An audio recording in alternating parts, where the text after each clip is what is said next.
Hello students, welcome to my OBSSC channel.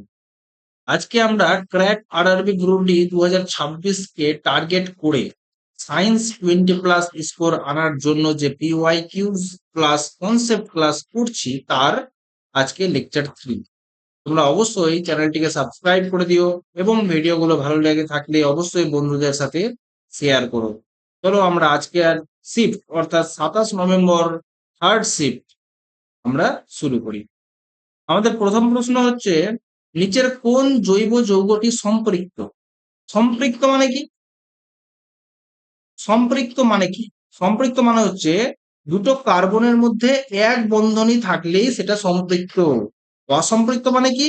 যদি দ্বিবন্ধনী থাকে আর ত্রিবন্ধনী থাকে তখন কি হয়ে যাবে? সেটা অসম্পৃক্ত হয়ে যাবে। তো আমরা জানি যে অ্যালকেন গ্রুপে কি হয়? সম্পৃক্ত কার্বন থাকে। সম্পৃক্ত কার্বন থাকে, তাই তো? দেখো তো, প্রোপেন এটা একটা অ্যালকেন, ব্রোমোপ্রোপেন। প্রোপাইন এটা কি? এটা অ্যালকাইন গ্রুপ। প্রোপিন মানে অ্যালকিন গ্রুপ, ব্রোমোপ্রোপিন মানে অ্যালকিন গ্রুপ। দেখো আমাদের তিনটা গ্রুপ হয়, ঠিক আছে? একটা হয়ে গেল অ্যালকেন, একটা হলো অ্যালকিন, আর একটা কি? আরেকটা হয়ে গেল অ্যালকাইন। যদি সিঙ্গেল বন্ড থাকে অ্যালকেন, সেকেন্ড বন্ড থাকলে অ্যালকিন, আর থার্ড বন্ড থাকলে কি হবে? সেটা অ্যালকাইন হবে। আমরা জানি সম্পৃক্ত যৌগ মানে অ্যালকেন যৌগ। ওকে, তাহলে আমাদের অ্যান্সার কি হয়ে গেল? ব্রোমোপ্রোপেন। ঠিক আছে, যার শেষে এন থাকবে সেটাই অ্যালকেন। চলো আমরা চলে যাই আমাদের নেক্সট প্রশ্নে। একটি গাড়ি স্থির অবস্থা থেকে চলতে শুরু করলো, তার মানে তার ইউ কত? প্রাথমিক বেগ কত? 0। 5 সেকেন্ডের জন্য গাড়িটি এত মিটার পার সেকেন্ড স্কোয়ার হারে সুষম ত্বরণ ঘটে। গাড়িটির চূড়ান্ত বেগ কত? আমরা কি জানি? ভি সমান ইউ প্লাস এটি। ঠিক আছে, এর আগেও আমরা করেছি। ভি সমান কি? অন্তিম বেগ বা চূড়ান্ত বেগ। তাহলে ইউ কত? 0। এ কত? ত্বরণ 2 ইন্টু টি কত? 5। তাহলে কত হয়ে গেল? 10 মিটার পার সেকেন্ড হয়ে গেল আমার গাড়িটির চূড়ান্ত বেগ। নেক্সট, অক্সিজেনের মতো ক্ষুদ্র অণুগুলি কেন সহজেই কোষ ঝিল্লির মধ্যে প্রবেশ করতে পারে কিন্তু স্টার্চ বা প্রোটিনের মতো বড় অণুগুলি পারে না? আমরা কি জানি?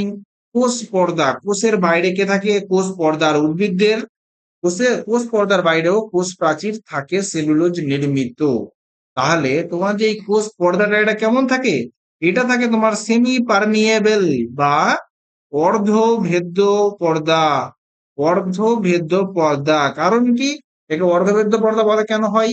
কারণ এর মধ্যে দিয়ে সমস্ত কিছু তোমার কোষের মধ্যে প্রবেশ করতে পারে না। এই কিছু বাছাই বাছাই করে কিছু পদার্থকে ভেতরে প্রবেশ করাই, তাই জন্য একে অর্ধভেদ্য পর্দা বলা হয়। যদি তেমন না হতো তাহলে তোমার কোষের মধ্যে তো বাইরে থেকে যত সব জিনিসপত্র মানে খাবার আবর্জনা সব কোষের মধ্যে চলে যেত, তখন কি হতো?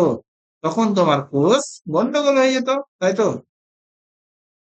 তাহলে কোষের পর্দা কিছু বাছাই করা পদার্থকেই প্রবেশ করতে দেয়।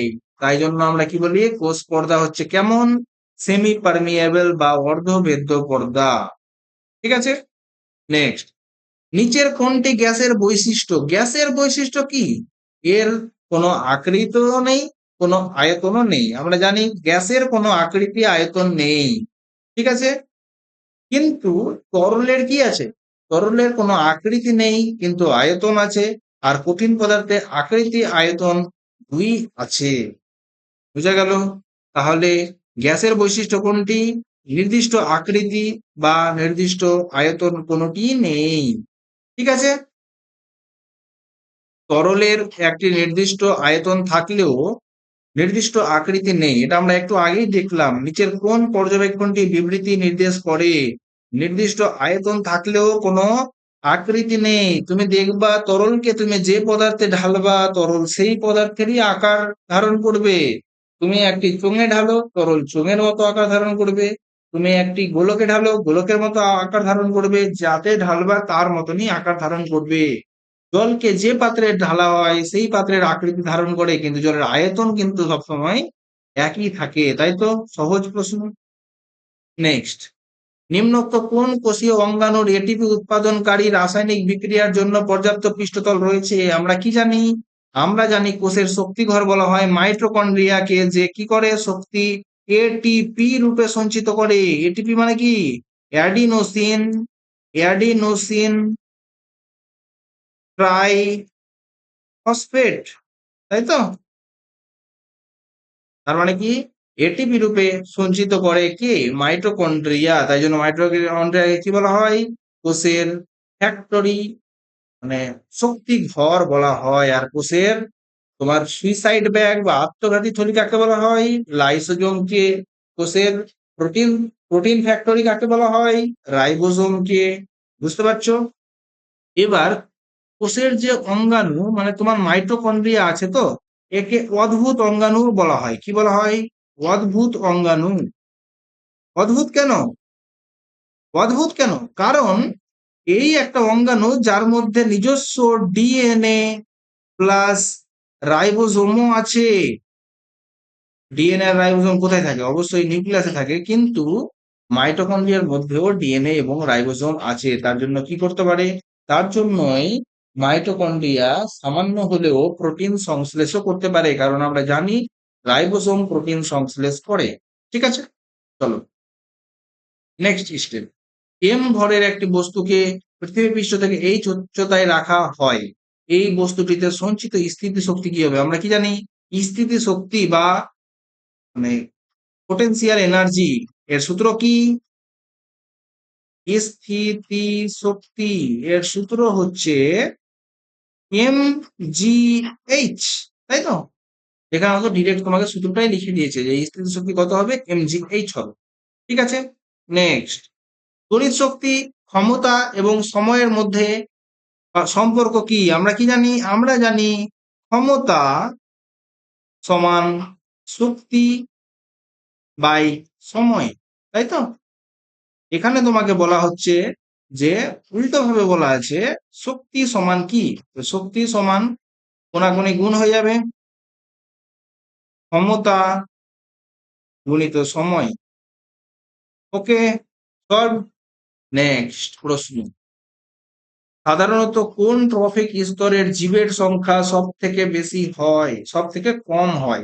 সব থেকে কম হয়, বলো তো? খাদক, উৎপাদক, গৌণ খাদক, প্রগৌণ খাদক, প্রাথমিক খাদক, কি এগুলো জানা আছে? উৎপাদক হচ্ছে সেই যে ডিরেক্ট সূর্যালোক থেকে নিজের খাবার উৎপন্ন করতে পারে, যেমন গাছপালা, সবুজ শাক সবজি সবকিছু কি তোমার উৎপাদক। কিছু প্রাণীও আছে যারা সালোক সংশ্লেষের মাধ্যমে তাদের খাবার উৎপন্ন করতে পারে। ঠিক আছে, প্রাথমিক খাদক মানে কি? প্রাথমিক খাদক মানে হচ্ছে যারা তোমার উৎপাদককে খায়। প্রগৌণ খাদক যারা প্রাথমিক খাদককে খায়, গৌণ খাদক যারা প্রগৌণ খাদককে খায়। ঠিক আছে, চলো। এখানে হয়ে গেল তোমার ঘাস। ঘাসটা কে খাচ্ছে? ঘাসটা খাচ্ছে একটা হরিণ। হরিণটাকে কে খাচ্ছে? হরিণটাকে খাচ্ছে বাঘ। ঠিক আছে, এখানে ঘাসটা কি হয়ে গেল? ঘাসটা হয়ে গেল উৎপাদক, হরিণটা হয়ে গেল প্রাথমিক খাদক, আর এটা হয়ে গেল তোমার কি খাদক? অবশ্যই প্রগৌণ খাদক বা গৌণ খাদক। দেখো তুমি যত দূরের দিকে যাবে তত তোমার কি জীবের সংখ্যা কমতে থাকবে, না হলে প্রকৃতির ভারসাম্য নষ্ট হয়ে যাবে। সুতরাং কোন স্তরে তোমার সব থেকে বেশি কম জীবের সংখ্যা হয়? প্রগৌণ খাদক স্তরে। ঠিক আছে, চলো নেক্সট। চাঁদে কোনো বস্তুর ওজন পৃথিবীর তুলনায় কম হয় কেন? আমরা জানি চাঁদের অভিকর্ষজ বল পৃথিবীর তুলনায় অনেকটাই কম, তাই জন্য পৃথিবীতে কোনো বস্তুর ওজন যা হয়, চাঁদে গিয়ে সেই বস্তুর ওজন 6 গুণ কমে যায়। কারণ অভিকর্ষজ ত্বরণ কম হয়, তাই জন্য 6 গুণ কমে যায়।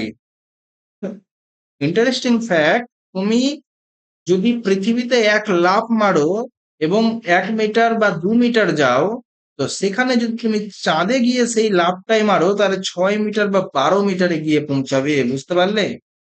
এই হচ্ছে তোমার অভিকর্ষজ বলের ভূমিকা। ঠিক আছে, নেক্সট।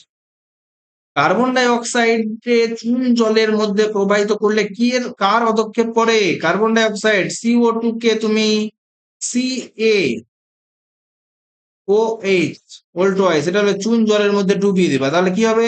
CaCO3 হবে প্লাস জল উৎপন্ন হবে। ঠিক আছে, এই যে তোমার CaCO3, এটাই কি হলো? ক্যালসিয়াম কার্বনেটের সাদা অদক্ষেপ হয়। এটা কেমন হয়? সাদা অদক্ষেপ করবে। ওকে, চলো নেক্সট। নিম্নোক্ত কোন উদ্ভিদ পাতার কিনারা বরাবর পরপদগমের মাধ্যমে অযৌন জনন প্রজনন করে? অযৌন ভাবে জনন করে কি? ব্রায়োফাইলাম। কিসের মাধ্যমে? পরপদগমের মাধ্যমে। আমরা কি জানি? হাইড্রা করে কিসের মাধ্যমে? বাডিং। হাইড্রার পদ্ধতিটার নাম কি? বাডিং। আর স্পাইরোগাইরা হচ্ছে ফ্রাগমেন্টেশন। ফ্র্যাগমেন্টেশন বা খণ্ডী ভবন, মানে খণ্ডীকরণ। কেমন? তোমার যখন স্পাইরোগাইরা অনেকটি খণ্ডে ভাগ হয়ে যায় এবং প্রতিটা খণ্ডই আস্তে আস্তে বৃদ্ধিপ্রাপ্ত হয়ে কি হয়? নতুন নতুন স্পাইরোগাইরা তৈরি হয়। ঠিক আছে, আম, আম কেমন করে? আম করে সেক্সুয়াল রিপ্রোডাকশন করে বা যৌন প্রজনন করে আম। ঠিক আছে, ফুলের মাধ্যমে। ঠিক আছে, চলো নেক্সট। মাইটোকন্ড্রিয়া বিশেষ কারণ তার নিজস্ব ডিএনএ এবং রাইবোসোম আছে, একটু আগেই আমরা বললাম। এর ফলে এটি কি করতে পারে? যেহেতু ডিএনএ এবং রাইবোসোম আছে, তার জন্য এটি কি করতে পারে? নিজস্ব প্রোটিন তৈরি করতে পারে। ঠিক আছে, একটু আগেই আমরা এটা শিখে নিলাম। ঠিক আছে, নেক্সট। যৌন মিলনের মাধ্যমে মানুষের মধ্যে কোন নিম্নোক্ত রোগটি ছড়াতে পারে? কে? এইডস। যৌন মিলনের মাধ্যমে কি হয়? এইডস। যার ভাইরাসটার নাম কি? HIV virus. হিউম্যান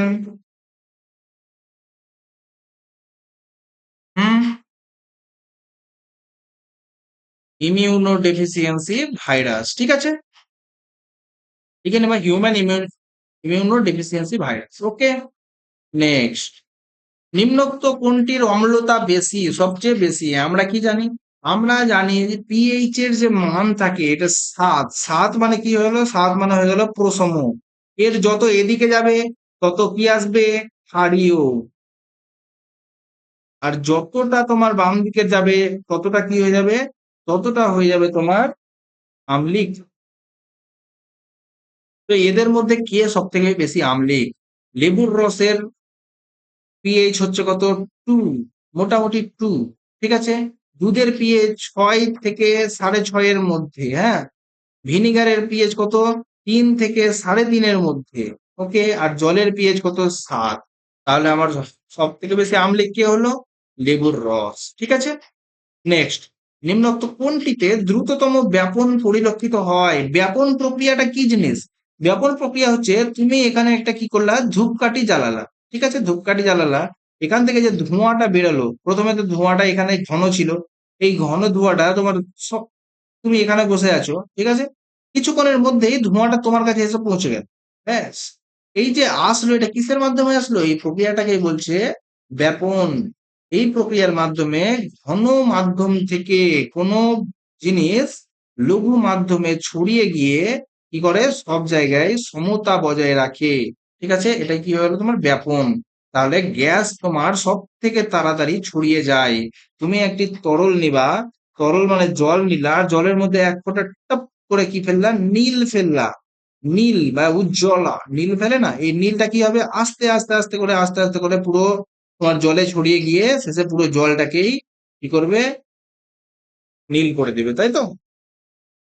সব থেকে বেশি ব্যাপনের হার কার? সব থেকে বেশি ব্যাপনের হার হচ্ছে তোমার গ্যাসের মধ্যে, গ্যাস খুব তাড়াতাড়ি ছড়ায়। ঠিক আছে, নেক্সট। বলছে 15 বিভব পার্থক্য বিশিষ্ট দুটি বিন্দু এক বিন্দু থেকে অপর বিন্দুতে 5 কুলম্ব তড়িৎ আধানকে নিয়ে যেতে কত কার্য করতে হবে? ডাব্লিউ ইকুয়াল টু কি? ভোল্ট বিভব প্রভেদ ইন্টু কিউ। ঠিক আছে, বিভব প্রভেদ কত? 15, আর আধান কত? 5, তো তোমার 75 জুল তো কার্য করতে হবে। ঠিক আছে, নেক্সট। একটি উত্তল দর্পণ, এই যে দেখো তোমার উত্তল দর্পণ আছে, উত্তল দর্পণের মেরু, এটা মেরু, এবং বক্রতা কেন্দ্র, বক্রতা কেন্দ্র কোনটা? উত্তল দর্পণটা যে যে বৃত্তটার যে বৃত্তটার অংশ, সেই বৃত্তের যেটা কেন্দ্র, সেটাই কি হয়ে গেল? তোমার বক্রতা কেন্দ্র। এর মধ্যে দূরত্ব কত? 40 সেমি, প্লাস 40 সেমি, কারণ কি? কারণ এটা ডান দিকে আছে তাই। ওকে, তো প্লাস 40 সেমি। এটা কি হয়ে গেল? বক্রতা। ব্যাসার্ধ দর্পণটির মেরু এবং ফোকাসের মধ্যবর্তী দূরত্ব আমরা কি জানি? ফোকাস সমানই ওয়ান, মানে তোমার বক্রতা ব্যাসার্ধের অর্ধেকটাই ফোকাস। এফ সমান r/2। ওকে, আর মানে হয়ে গেল 40/2 সমান হচ্ছে 20। তাহলে তোমার প্লাস 20 হয়ে গেল কি আমার ফোকাস। ঠিক আছে, চলো নেক্সট। মরিচা পড়া রোধ করতে কোন পদ্ধতিতে ইস্পাত এবং লোহার উপর দস্তার প্রলেপ দেওয়া হয়?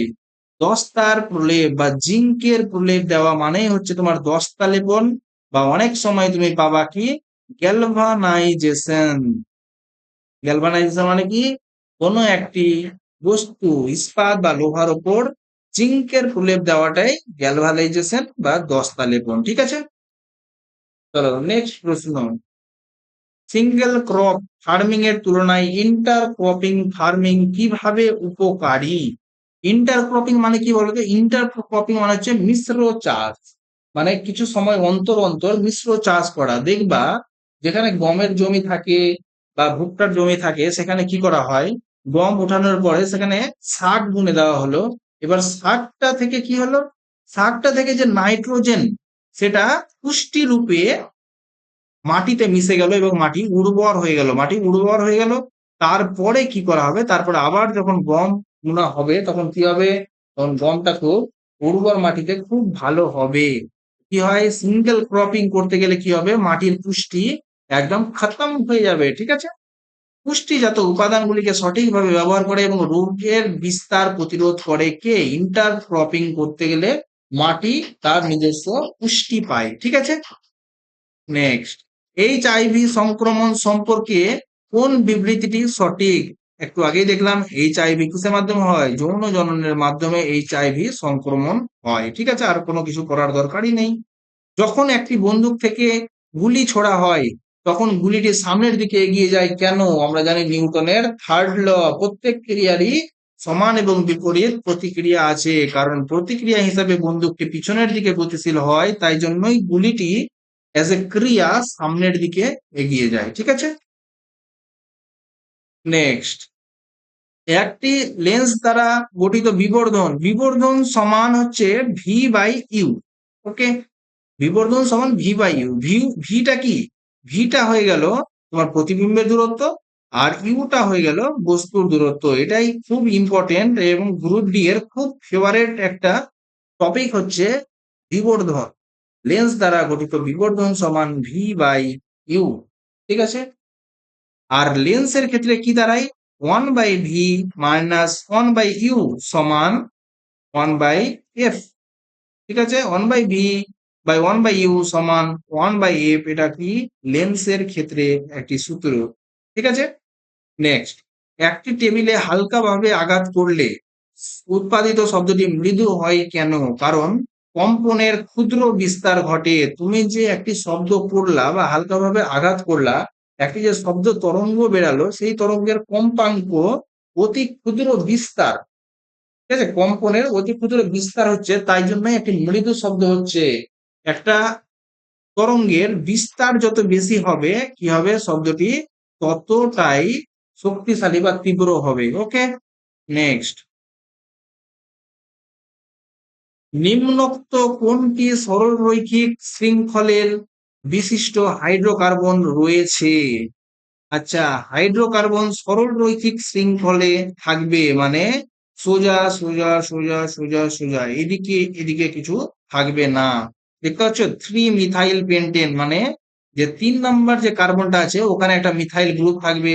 2 মিথাইল প্রোপেন, মানে 2 নম্বর তাতে একটা মানে প্রোপেনের 2 নম্বর যে কার্বন থাকবে সেখানে একটা মিথাইল গ্রুপ থাকবে। বিউটেন, বিউটেন মানে কিছু না, এটা একটা অ্যালকেন।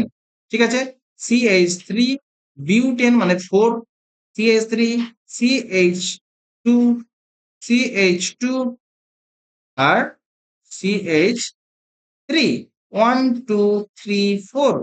এটার নাম কি হয়ে গেল? 4 ফর বিউ আর বিউট, আর যেহেতু তোমার এটা এক বন্ধনী দ্বারা যুক্ত আছে, আমি একটু আগেই বললাম, যদি এক বন্ধনী দ্বারা যুক্ত থাকে তখন কি হবে? তখন হয়ে যাবে এন। তাহলে এটার নাম কি হয়ে গেল? বিউটেন, যেটা তোমার সরলরৈখিক শৃঙ্খল বিশিষ্ট হাইড্রোকার্বন রয়েছে। ঠিক আছে? Thank you very much. আশা করি তোমাদের ভিডিওগুলো অনেক কাজে দিচ্ছে। অবশ্যই ভিডিওটাকে লাইক, শেয়ার অ্যান্ড সাবস্ক্রাইব করো। দেখা হচ্ছে তোমাদের সাথে নেক্সট ভিডিওতে। Tata, bye bye.